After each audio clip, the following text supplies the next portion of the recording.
right, I think we're at 2 o'clock, so let's get going. Again, thank you everybody that's joined so far and taking some time out of your day to join us for this webinar. I think this is going to be a really interesting topic. Those of you that are clients of Tech42 already and have had an experience with me probably know that I have quite an extensive background in web and software development. Spent many years leading a team to do that. But this topic about ADA compliance in the web space is kind of something I never really had been brought to the forefront of my attention until recently through my interaction with our guests today. And I just thought it was a really important topic to bring to our region and to our client base. And so our guests today are Anthony and Jonathan Bonaspina. Did I get that right, Anthony, or close? Yeah, I practiced yesterday a little bit. Oh, thanks. And they run a company very similar to Tech42 based out on Long Island. And I'll give Anthony a moment to introduce himself in just a second and tell us a little bit about his company. But this is something they kind of specialize and learned a lot about. So I wanted to bring them in kind of as the experts to share. I'm going to give Anthony a moment to kind of introduce himself and tell us a little bit about their company. And then he's got about a 20 or 30 minute presentation he's going to take us through and kind of educate us on this topic. And then just so everyone is aware, we will have a question and answer time at the end. Zoom does have a Q&A functionality where you can type out your questions. So I'd encourage if there's something that pops up through the course of the conversation, go ahead and pop your questions into there. And then we will spend some time reviewing those and doing our best to answer those at the end of the conversation today. But with that said, thank you again, Anthony and John, for being with us today. I appreciate it so much, you guys taking the time to present this topic. And why don't you just tell us a little bit about your company and kind of how this became an important issue for you. Yeah, thank you, Michael, for the nice introduction. Hey, I'm Anthony Bonaspina from LI Tech Advisors. We're located in New York on Long Island specifically. Basically, I've been doing ADA work for about 10 years now. You know, again, I have an IT company very similar to what Michael has, do a lot of different schools and so on. But about 10 years ago, a technician from out-of-state technician contacted me over the phone and was saying, hey, I need some help. Can you offer me up? You know, I need some hands and boots on the ground to go out to one of his clients and do some work, stuff that he cannot do. And I said, well, you know, absolutely for him. What's up? What do you need? He goes, well, I'm blind and, you know, I do remote support for them. And that stopped me right in my dead in the tracks. I said, wait a minute, you're blind and you're doing remote support? How are you doing that? You know, and he then told me about a screen reader and how he was able to use Log Me In at the time, and actually it was accessible and so on. I was like amazed that this guy has these clients and he's working with them and working them remotely, and he's totally blind. So I went out, you know, did the work he needed and required because it was a lot of hands-on moving servers and so on and so on. And he took it over from there. He did the remote in, and what happened was that after that, I went over to was at a family party, and one of my cousin, went over to him. He's been totally blind for I don't know, about maybe 15 years now, and he was a school teacher in New York City, and he ended up getting a mold spore, ended up with meningitis, went to got in December, went into a coma, woke up in January, totally black, couldn't see a thing. So I went up to him, after he's been that way for many years at this point. And I said, yeah, hey, do you know anything about accessibility? I said, because I had this guy from out of state contact me. I said, it really interested me how he's able to do that. At that point, my cousin punched me and said, what do you think? Of course I know, So he then tended to introduce me to screen readers and so on, and I got hooked. At that point, I was, I dove into this and started learning everything I could about it. And I was able to assist him in his effort because he had his own nonprofit organization. And, to this day, and he's still very successful with it. It's called My Blind Spot. And basically, he's an advocate for people with disabilities in general, not just blind, but people with disabilities. So he gave me some very interesting statistics and so on. So it's what made me go into this. And as of a few years ago, I was one of the first to get what they call, because at the time there was no kind of degrees you get in school about this. Very few people. It's the best hidden secret that I've ever known about. All right, I learned about. basically what happened was that we had, went in and, as I was learning this, I realized that, again, a lot of schools don't know about this. They're not teaching it. And basically, I became a CPAC certified professional accessibility core competencies. As soon as that, certification became available through the WIK. It's an organization, international organizations for people with disabilities. Basically, it helps major companies or members of this to help pretty much make the world a better place by making digital interfaces, websites, apps, and so on, software accessible to people with disabilities. And so I ended up working with some very major companies where we made their websites and so on accessible. And so basically, what we are doing now today is going through, and I want to show you what this is all about, why it's important, why it's the right thing to do, why it's important so you don't get sued, and also how it's it's an important marketplace that people overlook. Okay, so with that, I'm going to dive into this. It's a short little presentation I have here, just to give you an idea of what this is all about. All right, that's my little background, which I kind of already went through. Now, a brief introduction to digital accessibility. Like 10 years ago, when I learned about this, I was had no clue what this was all about. And starting off with the basic things, that a person that's sighted takes things for granted, like using a mouse on a screen.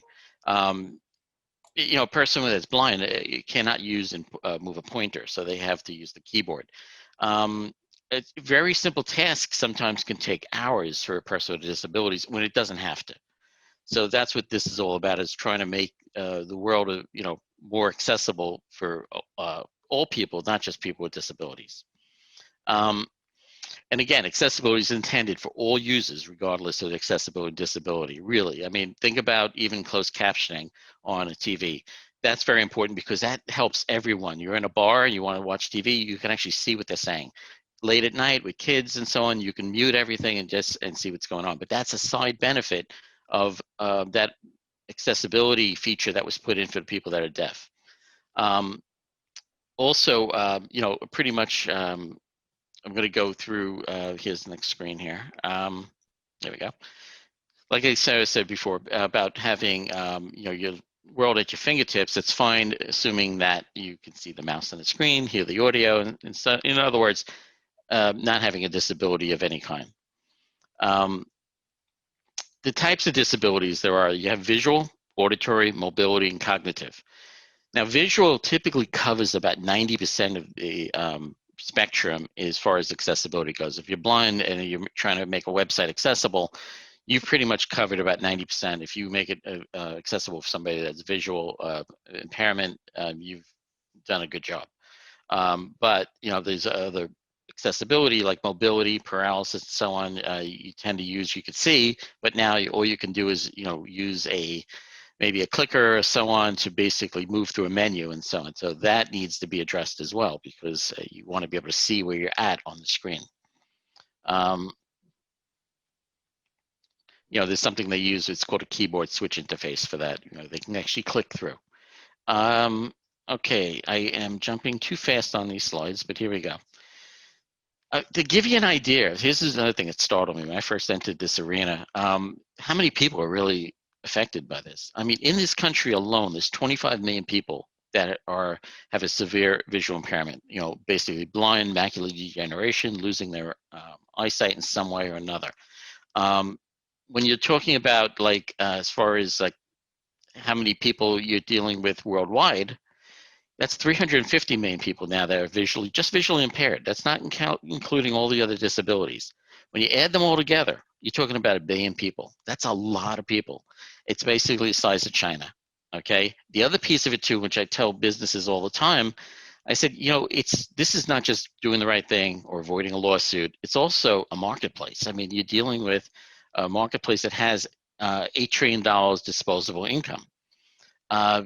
And also, you have to keep in mind too that these people with disabilities have friends and relatives and so on. It adds up to about 2.3 billion people. I'll give you a quick analogy on that one. My father-in-law for years, was in a wheelchair, and we used to go to restaurants and so on that only could accommodate him. The bathrooms are large enough. The the staff was empathetic towards him and so on. And to this day, he passed away several years ago, and we still go to those restaurants. So when I say it affects the 2.3 billion people, that's the friends and relatives. All right. So going on to the next slide here. I'm a little bit delayed on my computer. Okay. To give you an idea of some of the assistive technology out there, this is what got me into understanding how a blind person can actually see the screen, quote unquote. What they're actually doing is you're watching it's speech to text technology. Basically, you're a screen reader. Go back one. The screen reader allows you to see what's on the screen by having it announced to you what is on the screen. So if you're on a website, it would actually read to you, and using the keyboard allow you to navigate that website. That's what a screen reader does. And a couple of screen readers, like one is called Zoom, JAWS, and NVDA. And then there's something called Zoom Text, which also blows it up. That's for people with macular degeneration, losing their eyesight a little. But JAWS itself is one of the most popular ones, and that is, there's a cost to that. It could be anywhere between $700 and $1,200 for a person with a disability who's on a limited income as it is to purchase. NVDA is a really neat one. It's free, and it was designed by two individuals, young kids that were blind, and they put it out into the marketplace for free. And if somebody want to make a donation, they're very appreciative. It's limited, but it really does a great job. The other one is screen magnifiers. Again, if you have like macular degeneration, you're getting older. Like, for example, we told one of the major stockbrokers, brokerages firms that, 80% of your, clientele are low vision people, that they have a difficult time to see what's on the screen. So you got to make your site amenable for them so that they can use maybe for something like a screen magnifier. Again, it's a matter of just designing this into the website. The other piece of it is speech to text. That's basically where you can speak using a microphone, using like Dragon Speaks and so on, into the computer, narrator, so that you can actually speak to the computer and have it, put up the text. It's the same with a mobile device, like with using Siri and VoiceOver. We also have things like Braille displays. Now, here's the kicker: is a few years back, okay, why does the ADA pretty much apply to websites all of a sudden? The ADA has been around since 1973, okay, and again, it's well known. It's a federal anti-discrimination act that was placed in pretty much like in the Americans with Disabilities Act was, 1990. The Rehabilitation Act was back in the 70s. It became the American Disabilities Act in 1990. Now, the whole thing about this is that in 2018, the Department of Justice sends a letter to Congress stating that the ADA now applies to websites. They are now considered, basically, in a nutshell, places of public accommodation, which is pretty much like their brick and mortar now. Once that hit, that the ADA kicked in. All right, just same way when you put up a building, you have to have handicap spots, you have to have curb cuts, you have to have basically accommodations in place for people with disabilities. You now have to do that with websites. So that's where the litigation started. Again, the litigations typically are, on the state and local levels, and you see a lot of plaintiffs at that point bringing lawsuits, even attorney firms bringing lawsuits, with a plaintiff to, against a specific business or a suite of businesses. For example, there were on Long Island here about 26, 27 wineries that were sued. One of them was my client, by the way. And for 2 years, I've been telling him, hey, this is the thing. You got to, fix your website. And he thought it was a passing phase. It ended up putting him out of business. because he got hit with that, and then the site still wasn't accessible. The other piece of it too is that there were like 40 some odd not wineries, but excuse me, art galleries that were also sued, because attorneys, at least in New York, have been going after, it's almost like ambulance chasers, going after certain industries. And, it's basically each state kind of stands on its own, but, they have their own anti-discrimination laws, but they are being used now to, launch lawsuits. Now, there are different, the Worldwide Web Consortium, this W3C, you can actually Google it, go to their website and learn a little bit about what this is all about. There's different, there's web content accessibility guidelines that were created. There's a few different versions of it, but we always try to go with the latest version. I think we're running around 2.1 right now. 2.2 is coming out soon. But basically, these guidelines are what a good web designer should follow when designing a site from the ground up. If you're designing a site from the ground up, okay, if you follow WIK 2.1, for example, there's different levels. There's A, AA, AAA guidelines. We go with the AA typically. You're going to end up designing a very accessible, very rich, graphically rich site, just like you would normally. But the whole thing is the end part is that it's going to be accessible to people with disabilities. Now, keep in mind, this is the key part of this. If you do it from the beginning, the cost to do this is negligible, okay? The problems come in is after the site has been developed and you have to go back and fix it. This is true, and Michael will attest to this with software, custom software. You write it and you don't have a good idea of far as what the thing's supposed to do. To go back to fix it, it's going to cost you 100-fold. Very true. Now, this is what happened, for example, one of the big chains here, Target, for example, department stores, they were sued for $6 million, and it cost them like $21 million to fix their site because it was a very involved and deeply ingrained site. So that's why it's important when you're designing, if you're a simple site, you're redesigning it, always building this from the beginning, make sure your website designer knows about this, has this in their back pocket, that they know what it's all about and that they can build this in.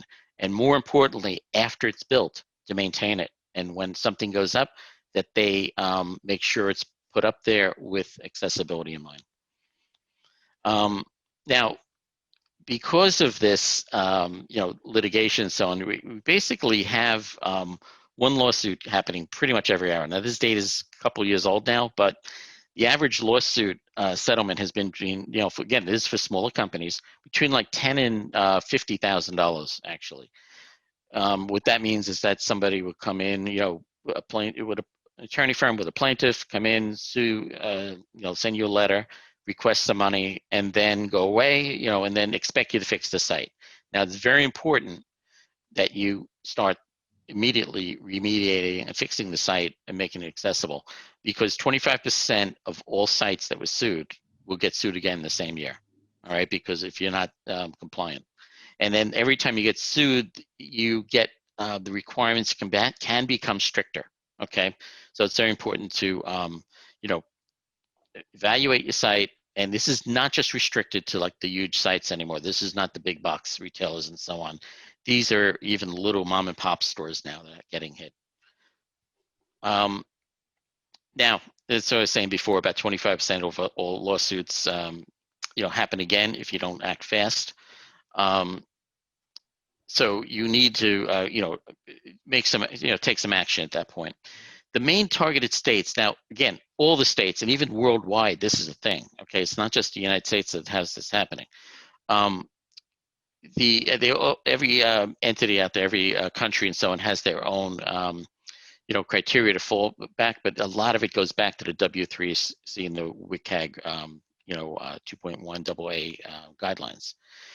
Now, most of the target states having California, New York, Florida, New Jersey, Texas, and at the time it was around 63% of the cases. But you're seeing it pop up in other states now. So it's important to, even if you're not in one of these states, just really get ahead, jump in front of the train, get in front of this, and put it behind you as far as that goes. Yeah, and here in Pennsylvania, I think we tend to follow New York and New Jersey a little bit because we're like right next door, but it's not. It's oftentimes within 18, 24 months after like something's trending there, we start to see it, I think, trending out here. So I think that's very Exactly. relevant for us. Yes, like I said, it's important to get in front of this. Um, now, and the other thing too is, again, keep in mind when you're designing a site and so on, get in front of this by, early on. If you're designing a brand new site, implement accessibility right from the get-go, and minimal cost involved in doing that. Now, what happens if you don't do that in the course of non-conformance? Number one, you're going to be paying the attorney's fees on the opposing party, the award to the plaintiff, because again, it was a state or local lawsuit. And then you may be mandated by the courts to conform to higher accessibility standards, which you really don't want to do. And then again, the average settlement's between 10 and 50,000 now. That's what I've been the last one of the last go-arounds from that I heard some of the companies here in Long Island. Now, just to give you an idea how easy this is, especially if you're baking it in from the beginning, you bake in accessibility from the beginning. Is like, for example, you pop up an image on the screen. The thing is, with the ADA, you need to put a description on that image. If it's a person walking a dog along the beach, you describe that. All right, and that's it. If it's a home with a driveway with snow on it, you describe that, so users know what what that picture entails. If it's a picture like just decorative and it has no meaning, you actually have to put a null, tag on it so that the screen readers will skip over it because it's decorative. It doesn't have any information to give the end user.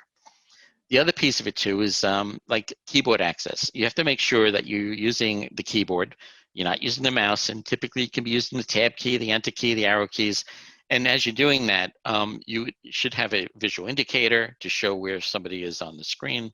And also that the logical fields, that you're jumping in the right order. Sometimes what happens, you're jumping from last name, instead of from last name to first name, or address 1, address 2, it's going from last name to address 1, and then to city, and then back to first name. You have to make sure you're in logical order, okay? And that's part of the requirements. And it just also makes it better for everybody. I mean, I tend to use the keyboard wherever I can, because the mouse, I think, slows me down in general. Also, things like you have a contact us form, the labels on it. It's very important that the input labels, all right, are tied to the inputs, not just visually. So what you're seeing on the screen, the field actually has to have that name embedded behind it, so that when a screen reader hits it, it says the name of the field. That was just to give you some ideas. I mean, it's a little more than that, okay, but to give you some ideas as far as what we're looking to do as far as making the site accessible. Oh, let me get back to this too, as far as like, your tags and your labels and all that. You got to keep in mind too, as you're doing this, what you're doing is making your site like SEO friendly, on steroids, because you have to keep in mind, Google's blind. Google doesn't see the site. It reads the site. All right. So by doing that, Google has this thing, it's like a health meter about how healthy your site is. Like, for example, our site, I came back from my marketing guy that actually came back and says, your Google health is like off the charts. It's really high. I said, yeah, well, the accessibility, adding that in, baking that in, help that. And also from an SEO standpoint, you're giving and you're describing things. It makes Google it makes it better for their search engine as it parses the site's code. It knows exactly what your intentions are and where things are and so on. So again, there's other side benefits of having and baking this in from the beginning.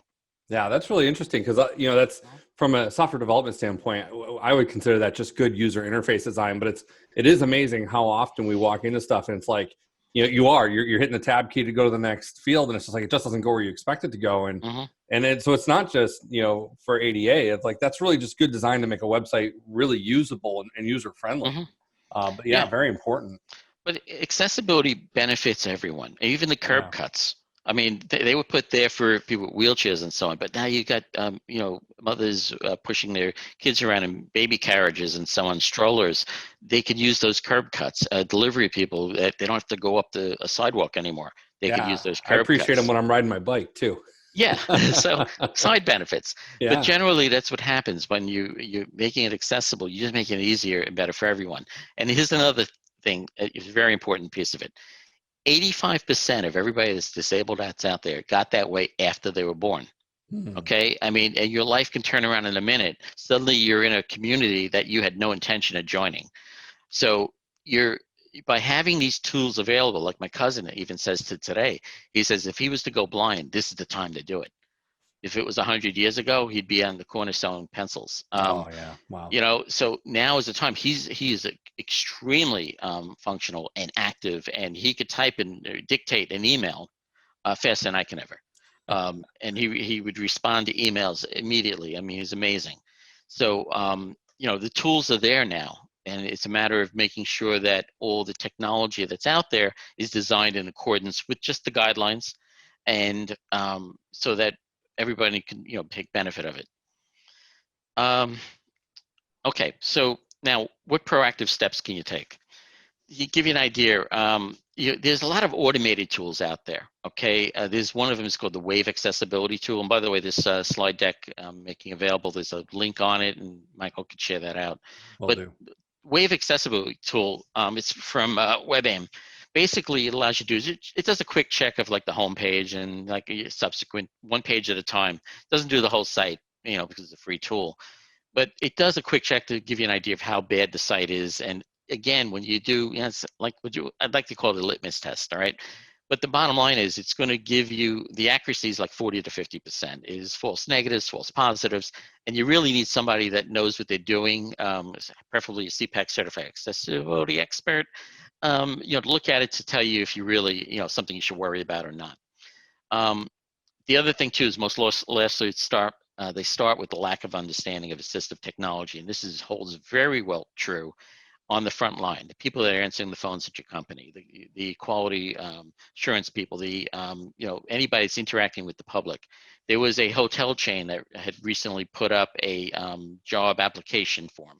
That job application form was not accessible. Now, what happened is a blind person called up that hotel chain and said, "Listen, I'm trying to apply online, and I'm having a problem. Type in every. I don't know where the fields are just labeled like edit 1, edit 2, edit 3. I don't know what's what." And the person at the other end, instead of understanding and saying, "Let me help you out," what they said instead was, "Wait, you're blind? You can't apply for this job." Mm. Double lawsuit. Okay. Big mistake. Yeah. That's why training is so important. So make sure people on the front line understand, hey, yeah, a blind person can use a computer, can use a phone.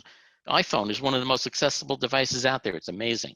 You just have to turn accessibility on. I'm not, disabled, depending on who you talk to, but basically, as far as, blind and so on, I'm sighted, but I have most of the accessibility features turned on because I'm aging. All right. And, I'd like to be able to do a triple click and blow up what's on the screen periodically. And sometimes I even use, like the voiceover, and Siri is great also for when I'm driving the car to dictate text messages. So I take advantage of all those tools.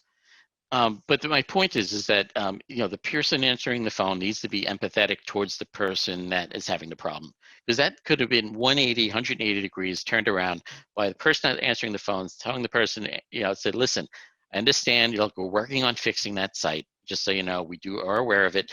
I could take your information right now over the phone and enter it for you." And most again, that's not really compliant, but the thing is the person out there, and you're dealing with people, they'd be very appreciative that you even spoke to them and you're helping them out. Okay, so it's very important that you have good customer service on the front line there. Okay, all right, here's the other thing. What happens if I get this question all the time? I got served with a letter. All right, got something in the mail. We tend to look at those letters. We ask for them also typically marked up. Sometimes they get crossed out with the name. We need to see the whole letter, and a lot of times it's just a letter you can take some simple steps towards taking care of it. Other times it's something you need to call your attorney on, but you should always have or speak to an attorney that's familiar with these types of cases. All right, if you do get a letter, you have to create a remediation plan. All right. And part of that remediation plan is putting on your website an accessibility statement. At least that right off the bat tells whoever's coming to the site that you're working towards a solution, that you're aware of the problem. Okay, so accessibility statement, very important. We also have to carry out the remediation as quickly as possible and show progress in your accessibility statement. So we did this, we're still working on this, and so on. And if the person coming to the site has any problems, here's a phone number you can call with a trained person at the other end. We'll help them through, or maybe a contact email address. And again, very important, train your staff. Also, after all said and done, you have to make sure your website gets tested regularly, all right? So either have somebody on staff that's been trained, or somebody who is ever doing your website development, be trained on this. But sometimes you have it where the designer, you may have a blog, somebody entering a blog that's a part of your company. When they pop up an image there, you got to make sure that they know that they need to tag that image, all right? All right, I always get this question too, who's exempt? Very few things. This goes back to the Rehabilitation Act 73. Basically, private clubs and religious organizations and their entities controlled by them. That's it. That's the only two entities that are exempt from this ADA requirements at this time. Now, here's the CPAC certification. There's links on here and so on. I highly recommend, if you do website design yourself, or if you have a website designer and so on, you get them certified, or tell them this is what they need to do. If they don't want to do it, then get yourself another website designer. But this is, again, this has to do with websites, apps on phones, as well as even software. One of the things we help do is make Intuit QuickBooks, which is a 30-year-old program, accessible for people with disabilities. It's been that way for about 8 years now. And what happened was that we worked with the engineers from over in India, worked with them very closely. They were very helpful and very encouraging to get this. But bottom line is, we put about 500 accountants back to work because of this, and all their clients were very appreciative. It's again making people that have the knowledge and expertise, giving them the tools to succeed. And the last thing here was the WIK guidelines and so on. This is where you can go learn a little bit about the W3C and so on. These are some of the lawsuits, and there's a little outdated there, but it was 5,000 lawsuits. Anyway, the slides give me a hard time. There's about 5,000 lawsuits since 2019, but there's a lot more since then. And that's it. If there's any questions at this point, you can type them into the Q&A section of Zoom. Be more than happy to answer them. So while we're waiting, I just a couple of things, kind of just struck me and popped up. One was you talked earlier about, it expanding your marketplace as a business. And I know it did kind of struck me, and I know we had that conversation last time, but even just, we talked, about the importance of having a website because of how many, people pre-qualify businesses. It doesn't matter what your industry is anymore. Like I even went, I was looking for, book a hotel for my wife's birthday next week. And I looked at 3 different places, and I picked the one that had the nicest website because, I'm pre-qualifying based on the website. And that just, really struck me how, people with disabilities are going to pre-qualify businesses as well. So if they can't get to your website, if it's not, accessible, you could be getting cut out of the running for what could be a very, profitable client. So yeah, that struck me. And I know we got a bit of work to do on our own website that we've started into. One of you talked a little bit about, things that exempt and don't exempt, and, and your list was very short there, but you talked though also about how in some cases the level of compliance goes up if you've been sued or haven't done things. Have you seen it all where like the level of compliance requirement alters based on the industry? Like, if I'm selling product on my website, does my need for compliance go up or down? Or if I'm offering certain types of services, or just pretty much seem like it's static across, just you've got to be compliant? Yeah, the answer to that is yes, depending on the industry. Like, for example, the airline industry was hit very hard. The Department of Justice came down on them very hard. And they actually had to have people with disabilities doing the testing. That was one of the requirements. Instead of just having a CPAC certified accessibility expert look at this site and build in that, they actually had to have, like for American Airlines, United Airlines, they actually had, the requirement was that people with disabilities go in and test the site as part of the remediation plan. So yeah, they were hit harder. There are generally though, if you are, the more consumer facing you are, you have the same requirements, but the thing is you're opening yourself up to a larger audience that you need to make sure you're compliant for. Makes sense.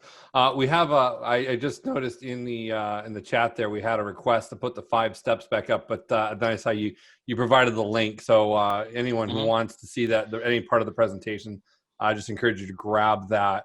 Was there any questions about the 5 steps that Anthony had presented, or anything around that, or was it just you were just looking to have them in general?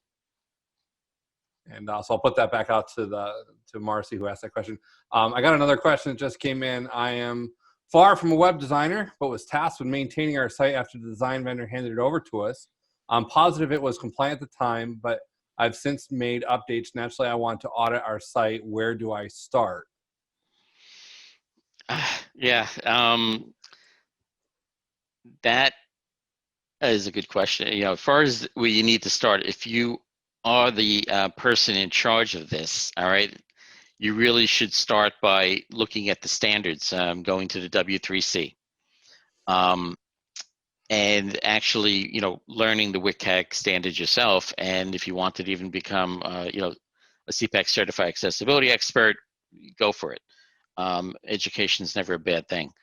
But you could start with the automated tools. I mean, we have the Wave, for example, that I have the link towards. There are others out there as well that are free. You can do some quick checks. Again, they're about 50% accurate, but it gives you an idea. The other piece of it too is like you need to have an idea of, like if you go into the WCAG requirement, the guidelines, for example, you start learning about you know, image tags, you start learning about heading, you know, as far as your headers go, how to basically put them in the right sequence. If you start just learning that, I mean, once you've learned it, you can apply it. All right. So if somebody sends you an image or a blog post, you know right off the bat, okay, I got to tag that image. All right. So once you know your site is compliant, as you're putting stuff up, you have to make sure that stuff is, content is compliant as well. Yeah, I would further that, Kate, just by saying we're, you know, Tech42, we're certainly not any kind of experts at this right now, but we do understand, you know, a lot of what Anthony's talking about here and the underlying structure, how, the HTML and how it's built, and how to help look for that stuff now that he's educated. So it's something we can definitely at least assist with. And if there's remediation that needs to be done, we certainly have the ability, once things are identified, to do the remediation. And beyond that, we're going to, you know, have some ongoing relationship with Anthony and his company to assist us on some of the stuff. We're also going to look over time to try to get some of our staff a little more up to speed on this, because I think it's just a very useful thing and very important thing in our community. So we're going to try to make sure that's something we're able to offer as a company down the road as well. Yeah, and I'm going to put that slide up again. And also, Jonathan, and I know you have some things to add here, especially this is more into his wheelhouse. I'll find that slide with the 5 points, and then John, you want to fill in on the end of it? Sure. As far as getting started, if you're taking over a website, I would start with the automated tools, like Anthony stated. Wave is a very good one, wave.webaim.org. And you could run this test on any of your pages. You can start with your home page, contact page, whatever it may be, and see what kind of issues it flags, or you know what kind of issues you have on that page, and read about them. These tools usually give you some explanations as far as what the issue is and how to fix it. And I would start just learning about the issues you have, attacking those, fixing them, and then get heavy into the WCAG guidelines. So you can learn everything that you need to be aware of as you're designing or fixing the website. And once you start getting into it, you realize most of the guidelines are just sort of common sense for any competent web designer, making sure links are descriptive and not vague, such as click here or more or read or anything like that. Making sure the color contrast of the website, that the text is readable against its background. You don't want light gray text on a white background. That's not many people are going to be able to easily see that. You want to make sure that the text stands out and everybody can see it. You also want to keep in mind some of the low-hanging fruit that you could attack right away. When you get off this webinar and you go look at your site, images. If it's an informative image, does it have an alternative text? So if somebody can't see the image, they would need a description of what's visually depicted. Things like that. Those are the low-hanging fruits you could attack right away. As well as headings. Anybody who uses headings knows it's H1 to H6. H1 is your major heading of the page, and then H2s are like major subsections. H3s are subsections of those subsections, and you want to make sure there's a logical hierarchy being used in order to convey the structural organization of the page. That's basically how I would start, with just sort of the low-hanging fruit, the easy to understand ones. And then as you address the issues and become more comfortable with the accessibility and the guidelines, you could start looking for other issues and addressing those as well, the more complex ones. John also mentioned about having some of those accessibility plugins, the both sides of the coin on them. So when it comes to plugins on a website, there are two different types of plugins. There's plugins such as like shopping cart, things like that, chat widgets, whatever it may be, that are not geared towards accessibility. And those still need to be accessible, even though the web designer does not have control over it. It's a third party. Well, if it's inaccessible and it's on your site to the end user, you're in control of that. You've chosen to put it on your website. So you are responsible for it. So the best thing you could do is ensure that you're using accessible plugins for, say, your forms, your shopping carts, whatever. And if not, then you would need to either find one that is accessible and make sure you speak to the manufacturer, or the maker of the widget or the plugin to ensure that they have been tested and that they are compliant before using it and putting it on your site. And the other side of the coin is plugins that claim to address accessibility issues. Mm-hmm. Now, there are a number of these out there on the market. Some I've seen are free, some are quite expensive. The thing with these is that, like the automated tools, these really only get about 40% of the issues. Some things these plugins are very good for, such as increasing the size of text, at the click of a button, sort of thing. But no plugin out there now or anytime in the near future will be able to make an inaccessible website fully accessible. It's just not going to happen. You need to do that at the native code level, and you do that for the website itself. You can't, just use a plugin and claim accessibility. Because the way I always think about it is, what if that plugin somehow stops working?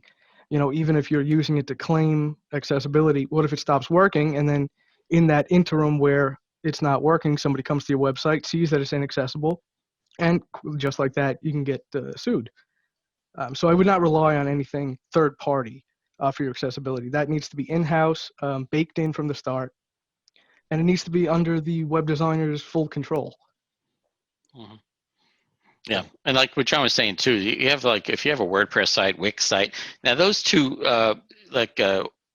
companies have pretty much made dedicated and said statements that they want to make their native structure accessible is wherever possible. Okay, the minute you start adding things like Jonathan said about third-party plugins and so on, that's where the problems may come in. Or even if you put your own content up there, you got to make sure it's accessible, because even though the template is accessible, what you're putting up there maybe isn't. So that's what's important about making sure that's there. Also, like WordPress has accessibility plugins that will help you make things like a little bit easier to add tags and so on. But those aren't the fix. Those are they're tools that allow you to make your site more accessible. I think it sounds like it's like just about anything in the IT world. There's nothing where you set it and forget it. Everything has to have a certain level of review and introspection, and somebody that knows what they're doing. Otherwise, you're heading for disaster after a fashion, because you've got to have someone who knows what they're doing looking at it periodically to make sure you're safe. Yeah, that's why, we've been doing this for a little while now and kind of giving a blessing on sites, and some other ones say, look, you got to fix this. We also been doing a lot of videos lately, because even videos need to be closed captioned as well as also voiceover. All right, so to be accessible. Jonathan's been working on that. I'll let him talk about that. Yeah, so for videos, if I asked you to name 5 websites, I guarantee one of them will be YouTube, right? Out of all the websites out there. As we go on in time and as technologies advance, uh, videos are a huge, huge part of our daily lives on the internet. A lot of people consume information strictly through videos now. And just like everything else, multimedia, audio and visual, need to be accessible. And how do we do that? Well, let's take a video, for example, synchronized audio video. Well, we would need captions, obviously, for persons who cannot hear the audio. We will need a text transcript for those who either can't hear the audio, cannot see the video to interpret it, um, and also those who just simply prefer to read text versus watch a video. And we'll need audio descriptions for blind or low vision users, whereby the action that is taking place in the video is described. Things that are strictly visual, you need to have it in an auditory fashion so that blind or low vision users can understand what's happening in the video. These are all things with the multimedia audio-visual experience that need to be taken into account when creating and posting video. Um, for instance, I will be writing a text transcript for this webinar a little later, so that will provide blind, low vision users, deaf or hard of hearing users, etc., the ability to consume all the information we're putting out there. So that's something to keep in mind as we post more and more videos on our sites, blogs, informational stuff about our services, our goods, whatever it may be. So videos are a huge portion of the internet now. So we have to keep that in mind as we're creating this. Mm-hmm. I'll thank you so much for that, Jonathan. The other thing I was just kind of reiterate, I think Anthony had kind of touched on it briefly, but I know in our experience, we have not worked in ADA at this point, but we've done a fair bit in other compliance regulatory areas, with HIPAA and PCI.